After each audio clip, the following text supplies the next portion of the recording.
Amém. Amém, meus irmãos. Eu salve os irmãos com a paz do Senhor Jesus. Amém? Amém.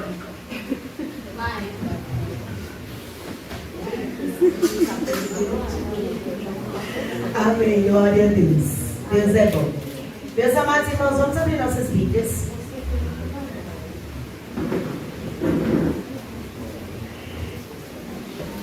No Evangelho segundo Lucas, nós temos sido ricamente abençoados durante esse mês de setembro. Estamos sendo ricamente abençoados nesse mês de setembro com palavras vindas do céu. E hoje nós estamos encerrando, esse período festivo. E que tudo que nós ouvimos até aqui que venha ficar nos nossos corações. E eu tenho certeza que hoje à noite também será diferente, porque ficou no meu, tem ficado no meu. Lucas, capítulo 1, a partir do verso 26. O tema que me foi colocado é sobre Maria, a mãe de Jesus. Maria, a bem-aventurada. E diz assim: no 6º mês foi o anjo Gabriel enviado da parte de Deus para uma cidade da Galileia chamada Nazaré, a uma virgem desposada com um certo homem da casa de Davi, cujo nome era José. E a virgem chamava-se Maria. E entrando o anjo onde ela estava, falou: alegra-te, favorecida, o Senhor é contigo. Ela, porém, ao ouvir esta palavra, perturbou-se muito e pôs-se a pensar no que significaria esta saudação. Verso 30. Mas o anjo lhe disse: Maria, não temas, porque achaste graça diante de Deus. E eis que conceberás e darás à luz a um filho, a quem chamará pelo nome de Jesus. E este será grande, será chamado Filho do Altíssimo. O Senhor lhe dará o trono de Davi seu pai. Ele reinará para sempre sobre a casa de Jacó, e o seu reinado não terá fim. Então Maria disse ao anjo: como será isso, pois não tenho relação com homem algum? Respondeu-lhe o anjo: descerá sobre ti o Espírito Santo, e o poder do Altíssimo te envolverá com a sua sombra. Por isso, também a este santo que há de nascer será chamado Filho de Deus. E Isabel, tua prima, igualmente concebeu um filho na velhice, sendo que este já está no 6º mês, para aquela que dizia ser estéril. Porque para Deus não haverá impossíveis em todas as suas promessas. Então disse Maria: aqui está a serva do Senhor, a quem se cumpre em mim, conforme a tua palavra. E o anjo se ausentou dela. Amém? Pode sentar, meus amados irmãos. É um texto que podemos dizer que esse texto aqui é a grande espera do povo de Deus. A grande espera do povo de Deus até esse momento. Hoje a nossa grande espera é a vinda de Jesus. Mas o povo de Deus desde a criação esperava por esse momento. Esse nascimento ele foi profetizado desde o jardim do Éden. E os patriarcas apontaram esse dia. Os profetas falaram sobre esse dia. O Antigo Testamento foi uma preparação para esse momento. E Deus conduziu a história até aqui de uma maneira gloriosa. Deus conduziu através de todos os detalhes. Ele fez que nesse momento da história, a língua grega era a língua que era falada naquele momento. Era a língua, vamos dizer que o inglês dos dias de hoje. Deus fez com que o povo romano, os romanos, fizessem leis, organizassem cidades, fez com que eles expandissem terras para esse momento. E Deus fez uma revelação sobrenatural ao povo judeu, que seria a chegada de um Salvador. Então aqui, nesse exato momento, quando o anjo Gabriel, 6 meses depois de ter visitado Zacarias e ter falado da chegada de João Batista, Deus envia Gabriel para Maria para anunciar então tudo aquilo que o povo estava esperando. É o que a gente diz ser a plenitude dos tempos, a chegada do Salvador. E é interessante, meus irmãos, que Deus vai escolher aquele que seria totalmente improvável. Peraí, viu? Só um minutinho. Deixa eu deixar um pouco. Pronto, agora sim. Deus então envia e chega para uma improvável. Num lugar improvável, numa situação mais improvável ainda, Deus então envia esse anjo para essa jovem. E aí nós vamos entender então que ele foi para uma cidade chamada Nazaré, da Galileia. Uma cidade que o Antigo Testamento não fala sobre ela. Você não vai ver falar sobre ela no Antigo Testamento. Nós vamos ouvir falar de Nazaré apenas aqui, com o anúncio de Jesus. E também quando Jesus aparece, né? Faz a sua aparição pública. Que Nazaré é assim. Sabe aquela expressão onde Judas perdeu as botas? Pronto, é Nazaré. No lugar, assim, mais remoto. Mais remoto. E de lá, Deus então achou graça numa jovem, por nome de Maria. E essa jovem, hoje, nos nossos dias, né, a Senhora Maria, ela tem umas lições para as nossas vidas que eu nunca tinha pensado nisso, depois de estudar esse texto. Ela nos ensina coisas que chocantes. E ela recebe uma adoração que ela não quer. Ela recebe uma glória que ela não quer. E ela nos ensina que a adoração e a glória é apenas para o Salvador. E Maria vai nos ensinar isso, então, através desse texto que nós lemos e alguns outros. Primeira coisa, Maria ensina a cada um de nós, como crentes e servos do Senhor, sermos submissos à vontade de Deus.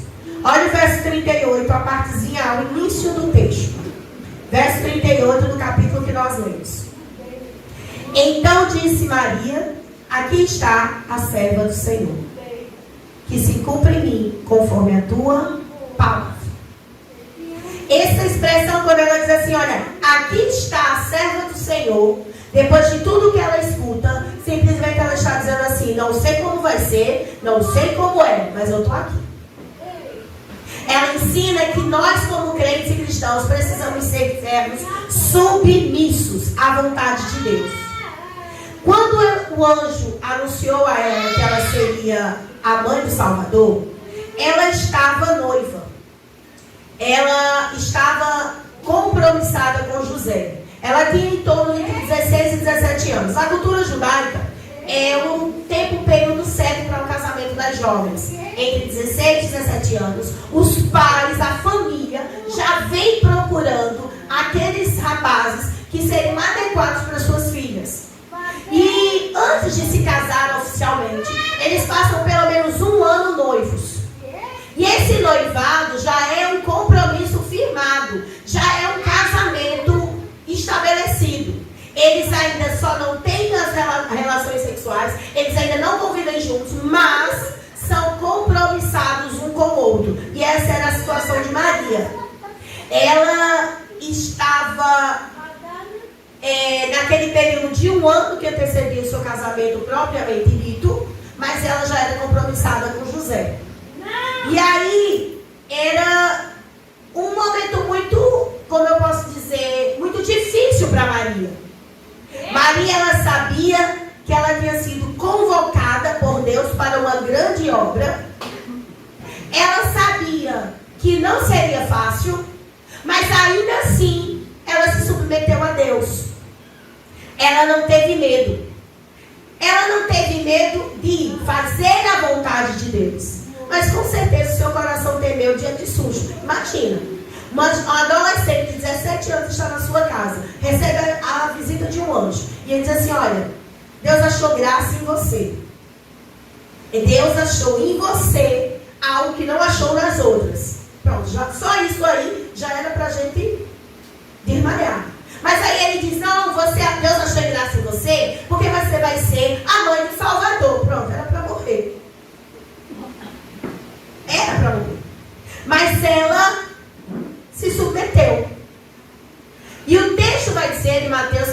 verso 20, que houve um grande conflito com José, seu esposo. Como é que seria para José isso? José era seu noivo, eles não tinham tido relações, eram noivos. Como é que ficaria a fama de Maria, grávida, sem ser do seu marido? Como é que ficaria a fama dela? Boa que não seria. Mas como Deus, ele tem propósito em todas as coisas, Mateus 1,20 vai dizer que Deus apareceu em sonho a José. Esclareceu a ele que ele não temesse tomá-la por esposa, porque o que ela gerava em seu ventre era exclusivamente santo. E aí o texto que nós lemos diz que como seria isso? Que o Espírito Santo cobriria ela. Vocês lembram lá no deserto, quando o povo estava no deserto, o que guiava o povo? Era a nuvem do Espírito de Deus que cobria aquele lugar e guiava o povo. Era algo mais ou menos assim que aconteceria com ela. E aconteceu. Ela poderia não ter feito a vontade de Deus. Poderia. Não quero. Ela poderia não fazer por perder o noivo, por perder a sua boa fama, com medo de não saber como ia ser. Mas ainda assim, ela, sem entender como seria, ela se submeteu. E isso vai nos ensinar, meus amados e queridos irmãos, que nós podemos cultivar a obediência e a submissão à vontade de Deus em nossas vidas. E isso vai envolver deixarmos coisas, deixarmos pessoas, abrirmos mãos das nossas vontades, abrirmos mão daquilo que achamos para fazer a vontade de Deus. Entendendo que Deus sempre tem, sempre terá o controle de tudo. E Maria vai nos ensinar isso. Ela vai nos ensinar que a submissão em fazer a vontade de Deus sempre será a melhor saída. Outro ponto. Ela se submeteu. Por quê? Ela se submeteu à vontade de Deus simplesmente porque ela confiou e tinha fé em Deus. Ela sabia quem era Deus. Então a gente entende que quando o anjo chegou até a ela, o anjo dizendo que ela seria a mãe de Salvador, ela sabia o poder de Deus. Ela era uma jovem que vivia a vontade de Deus, que conhecia Deus, que tinha intimidade com Deus. Porque pra gente, assim, vamos ser sinceros, um filho só, por exemplo, vamos dizer Ismael e Nicolas, e Nicolas está num lugar bem alto e não está com medo de descer. E Ismael diz assim: Nicolas, se joga que eu pego. Nicolas vai se jogar, porque é o pai dele, ele confia no pai dele. Mas aí se Ney chega para Nicolas e diz: Nicolas, se joga que eu te pego. Ele pode duvidar. Vai que Ney na hora não me pega. Vai que Ney me segure, ou Ney caia. Vocês estão entendendo? E aí essa confiança de Maria, quando o anjo chegou e falou, tá, eu vou fazer, mesmo que o coração assim, ó, mesmo ela perguntando como será, porque o texto vai nos dizer que ela pergunta, como é que vai ser, já que eu não tenho relações, como é que vai ser, como vai acontecer, mas ainda assim ela confiou, porque ela sabia quem era Deus. E quando nós recebemos da parte de Deus alguma palavra, alguma ordem, alguma promessa, algo que Ele determine que venhamos a fazer, meus irmãos, nós podemos e devemos, de olhos fechados, quando se trata de Deus, fazer a sua vontade. Porque nós sabemos quem é Deus. Sabemos quem é Deus, e Deus nunca vai nos colocar em situações a quais nós não podemos suportar. Deus nunca nos colocará em situações as quais Ele não estará conosco. Deus nunca colocará em situações em que o nome dele não vai ser glorificado. Apenas precisamos confiar. E aí foi o que o verso 38, o finalzinho vai dizer, que se cumpra em mim conforme a tua palavra. Porque ela sabia que a palavra, quando vem de Deus, ela é perfeita. Os trâmites, como vai ser, o caminho, pouco importa. Se vamos chorar, se vamos rir, pouco importa. Mas a palavra de Deus, ela é perfeita. E aí ela aceita então, meus amados irmãos, essa honrosa missão de ser mãe de Jesus. Mesmo que a princípio ela não conseguia entender. Minha gente, eu fico pensando.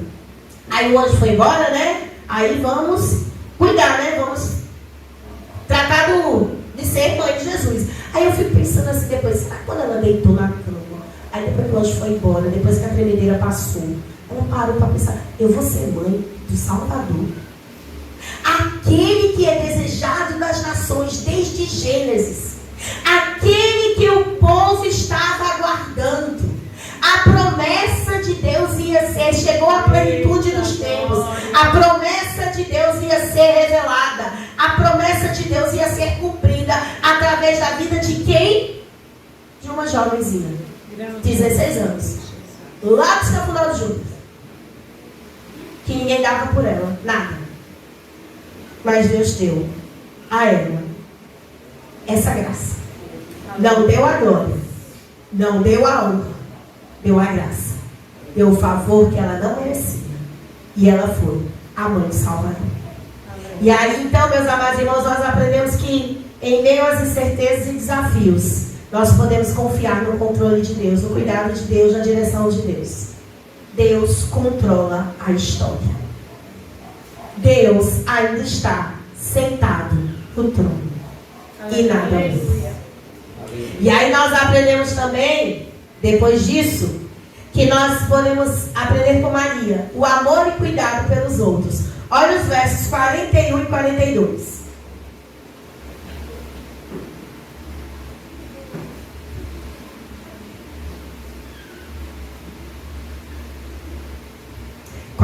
Diz assim: e ouvindo esta saudação, vamos para o 40.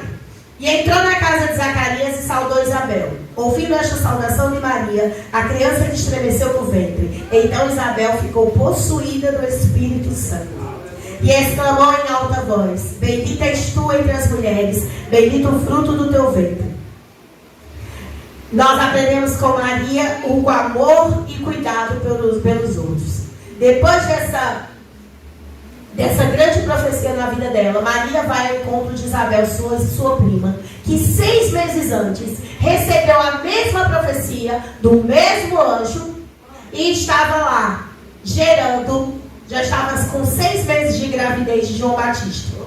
E quando quando Maria chega e se encontra com Isabel, o Espírito Santo que se apodera de Isabel, o que isso significa? Que ela sabia quem estava entrando.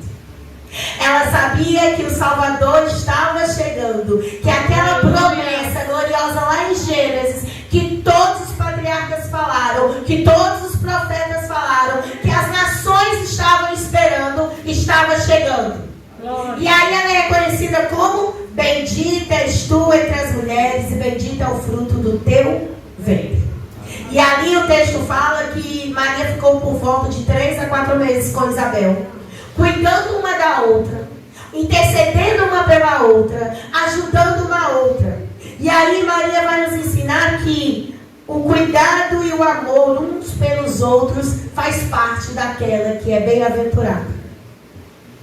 O amor e o cuidado uns para com os outros faz parte da vida daqueles que têm o chamado de Deus. O cuidado mútuo, meus amados irmãos, torna a igreja forte. Quando cuidamos uns dos outros, nos tornamos igreja forte. E isso acontece o quê? Vai nos ajudar a crescer, vai nos ajudar a ter mais fé e vai nos ajudar a fazer com que aqueles que estão caídos se levantem. Maria, ela poderia, assim, chegar a Isabel, um nojo. Ó, não é por nada não. Tu tá levando João Batista, mas eu tô levando Salvador. Podia. Claro que ela podia fazer isso. Imagina. Quando ela chegou lá, o Espírito é tão notório que era algo tão sobrenatural que o Espírito Santo de Deus se apossou de Isabel e ela constrangida. Maria ficou constrangida porque ela então percebeu que no ventre dela carregava o Salvador. E isso vem nos ensinar, meus amados irmãos, que o amor que nós temos que ter uns pelos outros tem que ser um amor que constrange.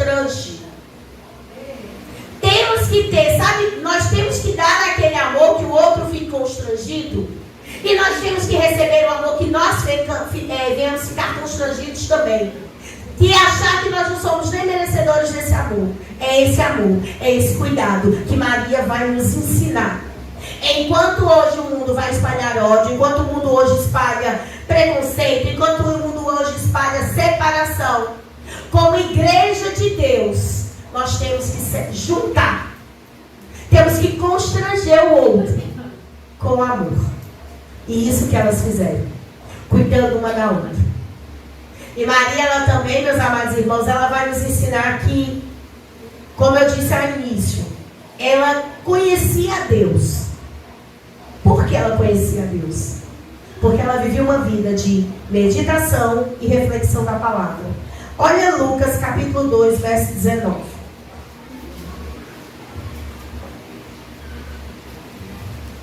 Lucas capítulo 2, verso 19.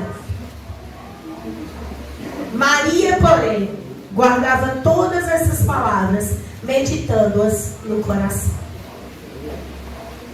O que Maria, aqui nesse texto, exatamente, certo? Nesse momento, Jesus já havia nascido.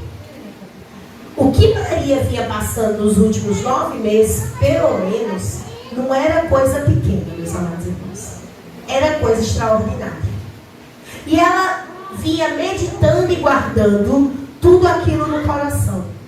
E isso vai nos mostrar, meus amados irmãos, que ela tinha uma vida de oração com Deus. Ela tinha uma vida de leitura da palavra de Deus. Ela tinha uma vida que fazia com que ela parasse mediante o turbilhão que era a sua vida e meditasse na palavra de Deus e guardasse no coração. E isso vai nos ensinar, meus amados irmãos, que a meditação da palavra de Deus vai nos ajudar a crescer em sabedoria, vai nos fazer ter uma conexão com Deus e vai nos fazer entender que quando o negócio estiver diferente, que houve uma palavra. Porque o que acontece, lembra do caminho de Emaús? Os discípulos, eles estavam indo para Emaús. Jesus estava com eles. Eles iam conversando. E a conversa era sobre o que tinha acontecido em Jerusalém. A morte de Jesus. E a ressurreição. E aí eles conversando, Jesus chega e pergunta: vocês estão falando de quê? Aí um olha para o outro e diz: você é estrangeiro, só pode. O furdunço que está a cidade dos Jesus está perguntando o que acontece. E aí eles vão conversando. Aí no final, um deles fala assim: ardia o nosso coração quando ele falava. Esse ardor do coração quando eles falavam, meus amados irmãos, é quando nós nos lembramos que há uma palavra sobre a nossa vida. É quando nós nos lembramos que Deus ministra uma palavra sobre a nossa vida, sobre algo, sobre qualquer circunstância que seja. E esta palavra, ela precisa arder. E ela só vai arder quando eu, juntamente com o Senhor e o Espírito Santo, estiver lendo esta palavra dia e noite, não me afastando dela. Que esta palavra esteja ardendo no meu coração de dia e de noite. Por isso que Maria, ela ponderava, ela guardava. Ela não sabia o que ia acontecer com Jesus ali. Ela sabia que ele veio como Salvador do mundo. Mas aqui, nesse momento, ela não sabia o que aconteceria com Jesus. Ela não sabia que Jesus iria morrer numa cruz. Ela não sabia que Jesus ia ser perseguido como foi. Ela não sabia de nada disso. Mas ela ponderava no seu coração. Ela guardava. Então, meus amados irmãos, meditar a palavra de Deus deixa o nosso coração em paz quando dúvidas surgirem sobre algo que foi dito sobre nós. É importante, meus amados irmãos. A correria do dia a dia, ela vai fazer com que nós não venhamos querer meditar, que nós não tenhamos tempo, ou nós não tenhamos condições físicas ou psicológicas para isso. Mas nós precisamos meditar na palavra de Deus e refletir nessa palavra dia e noite. Para nós entendermos quando a palavra vem de Deus e quando ela não vem de Deus. Porque infelizmente, meus amados, nós vemos nos nossos dias profetadas e profetadas que não são de Deus, que não se cumpre. E muitos de nós, fracos na fé, por não meditar nessa palavra e não ter a substância que esta palavra nos traz, deixamos o caminho. E Maria vai nos ensinar isso. Pondere em seu coração a palavra de Deus.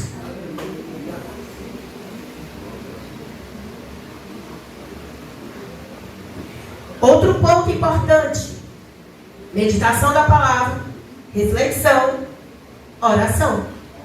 Olha só os versos 46 do capítulo 1 de Lucas. Oração e comunhão com Deus.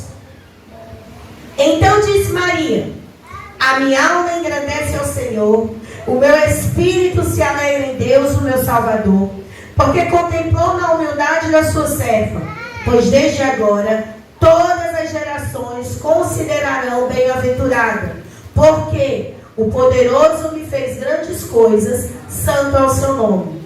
A sua misericórdia vai de geração em geração sobre os que o temem.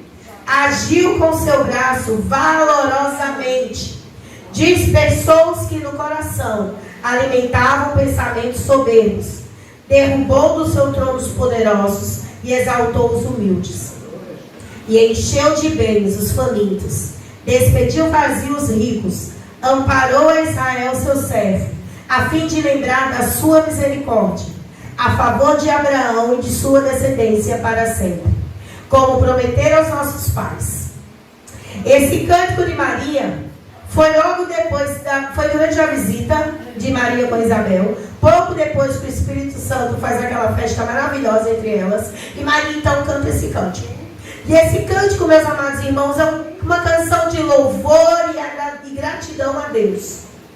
E Maria, com isso, vai nos ensinar que nós precisamos buscar e cultivar uma vida de oração e comunhão com Deus. Você vê esse cântico, como os salmos, que são cânticos, são orações, são textos lindos. São textos maravilhosos, que normalmente eles vão falar do que a pessoa que escreve está vivendo.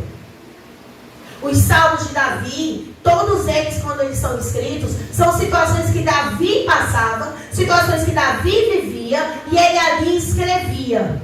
E com Maria não foi diferente. E aí, com Maria, a gente para e pensa: como é que Maria poderia escrever um texto desse se ela não estivesse vivendo uma vida de comunhão com Deus? Para e pensa. Quando nós temos uma vida de oração com Deus, diária, sabe aquela vida, aquela constância, toda hora a gente tem um negócio para falar com Deus, aí por alguma razão a gente para de orar. Isso já aconteceu com todo mundo. Por alguma razão a frequência da oração cai. Se orávamos 3, deixa para 2. Se era 2, era para 1. Se era para 1, mais nenhuma. E aí, quando a gente vai tentar voltar, a gente não tem o que falar. Quando a gente vai tentar voltar àquela vida de busca de oração, a gente não tem o que falar. Porque o nosso coração não vai estar cheio de Deus. Então Maria, quando ela escreve isso, você vai ver primeiro que ela glorifica a Deus. A minha alma engrandece ao Senhor. A glória dela não tem nenhuma. Não existe nada para ela. A glória de Deus. O meu espírito se alegrou em Deus, o meu Salvador, porque contemplou a humildade da sua serva. Desde agora todas as gerações me considerarão bem-aventuradas. Não considerarão ela a Santíssima, a Santa das Santas. Não, bem-aventurada, mais que feliz, porque o Poderoso fez grandes coisas ao seu nome. Perceba então que uma mulher, para escrever uma coisa dessa, ela tinha uma vida com Deus. Ela tinha oração, ela tinha comunhão com Deus. Meus amados irmãos, Paulo vai nos exortar a orar o tempo todo o tempo, orar sem cessar. Por quê? Porque juntamente com a palavra, juntamente com o jejum, é a oração que nos mantém de pé. O que fez Maria passar pelas dificuldades que ela passou durante a sua gestação?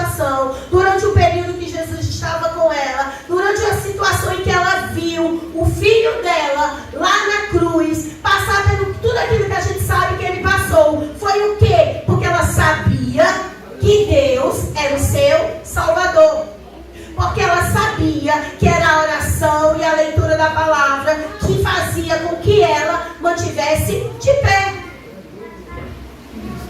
E conosco é a mesma coisa. Glória a Deus. Janete disse hoje um negócio de manhã muito top. É Deus que não deixa a gente fazer besteira. É Deus que faz com que a gente consiga passar pelas situações mais difíceis. É isso que Maria está dizendo. Então, meus amados irmãos, nós precisamos orar todos os dias, todas as horas, o tempo todo. Orar e vigiar, é andando no meio da rua e orando. É no trabalho em espírito de oração. É em casa em espírito de oração. Por quê? A gente não sabe o que vai acontecer conosco. A gente não sabe o que vai nos chegar. Mas a gente sabe que o Senhor é o nosso Salvador. Aleluia.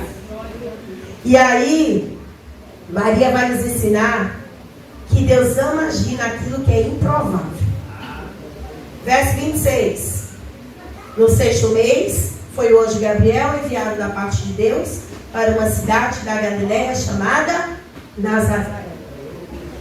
Como eu já disse, Nazaré era assim, o fim do mundo. Não tinha. Tanto é que vai ter um texto, acho que é João 40, João vai falar, que dizer assim: e vai vir alguma coisa boa de Nazaré? Só veio o Salvador, gente, só veio. Só veio ele, tá? De bom de lá só veio ele. O suficiente. E aí a gente vai perceber que os planos de Deus, minha gente, olha, eu já tentei, durante muito tempo da minha vida, eu tentei entender os planos de Deus, né? As coisas que Deus faz. Mas aí eu entreguei para Deus e descansei, porque a gente enlouquece. Porque se você parar para pensar no que Deus já fez na tua vida e como Deus caminhou o negócio, você para assim: meu Deus, eu jamais teria pensado nisso. Por quê? Porque Deus ama agir no que é improvável.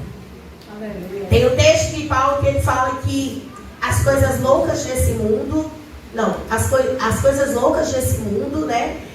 Como é o texto, minha gente? Mas vocês sabem qual é. As coisas loucas, as coisas improváveis são loucuras para esse mundo. E de fato é. Por quê? Deus poderia ter, olha, o Império Romano, nos dias de Jesus, quando o anjo chegou para Maria, era o controle, era o centro do poder. Então, na cabeça dos judeus, o Salvador viria em grande glória. Na cabeça dos judeus, os judeus estavam passando por um período de submissão ao povo romano. Eles estavam sendo, como eu posso dizer, submetidos, subjugados por Roma, recebendo uma grande quantidade de impostos, sendo cobrado imposto muito alto deles. Estava sendo um caos para o povo judeu. Roma permitia que os judeus ali celebrassem a sua religião, que estivessem no templo, que fizessem as coisas tal, desde que mantivessem a paz. Mas aí o povo judeu estava esperando o Salvador, mas aquele Salvador que viesse assim, sabe, com cavalo, com espada, para desembanhar, para matar, sangue até umas horas.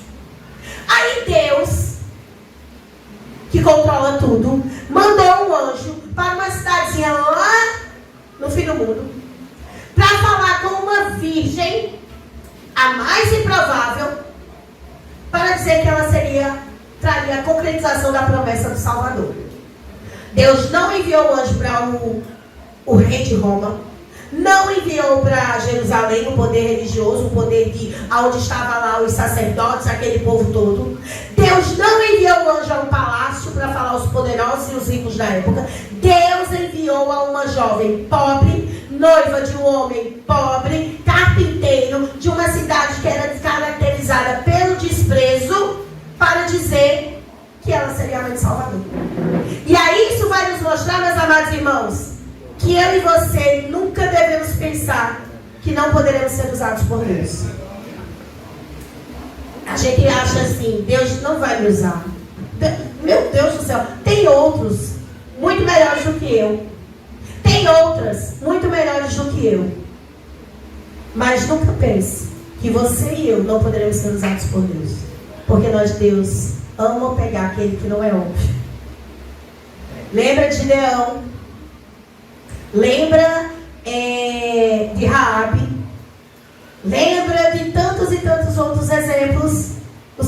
óbvios, os que não estão na mídia, os que não são óbvios, que não têm a lógica, que não são aqueles.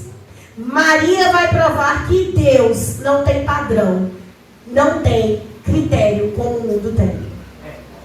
O padrão de Deus é: falta ainda um para sentar à mesa, está faltando um filho teu.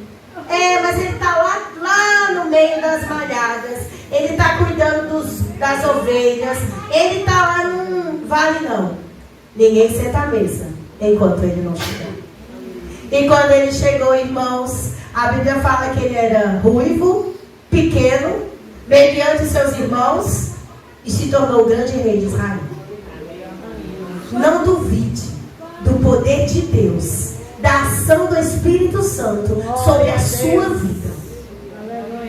Não duvide, porque quem faz não é a nossa capacidade. Quem faz não é a nossa estatura física. Se fosse de altura, eu estava. Quem faz não é a nossa conta bancária. Quem faz é aquele que controla a história. E para encerrar, tudo é para a glória de Deus. Lucas capítulo 2, versos 8 ao 11.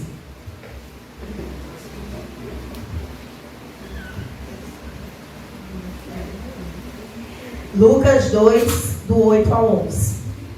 Havia naquela mesma região pastores que viviam nos campos e guardavam o seu rebanho durante as vigílias da noite. E o anjo do Senhor desceu onde eles estavam, e a glória do Senhor brilhou ao redor deles, e ficaram tomados de grande temor. O anjo, porém, lhes respondeu: não temais, eis aqui vos trago boas novas de grande alegria, que será para todo o povo. É que hoje vos nasceu na cidade de Davi o Salvador, que é Cristo, o Senhor. Aleluia. Tudo é para a glória de Deus. Quem faz é Deus. Quem planeja é Deus. Quem executa é Deus. Quem controla é Deus. E aprendemos então, meus amados irmãos, uma rápida aplicação. Ser submisso a Deus sempre será o melhor. Se submeta a Deus. Se submeta à vontade de Deus. A glória sempre será de Deus. Eu acho que hoje, se Maria estivesse viva e visse com próprios olhos o que o mundo fala ao seu nome, a glória que colocam para ela dizer igual João Batista: raça de víboras. Porque no primeiro milagre de Jesus lá em Caná da Galileia, ela disse: fazei tudo que ele vos disser. E o que ele disse? Que a glória era só dele. E que nós somos igreja e cuidamos uns dos outros. E o improvável para o mundo é a arma de Deus. Nós somos improváveis, então somos armas na mão do Senhor. Que Deus possa falar com vocês poderosamente, como falou no meu coração. E eu agradeço a oportunidade em nome de Jesus.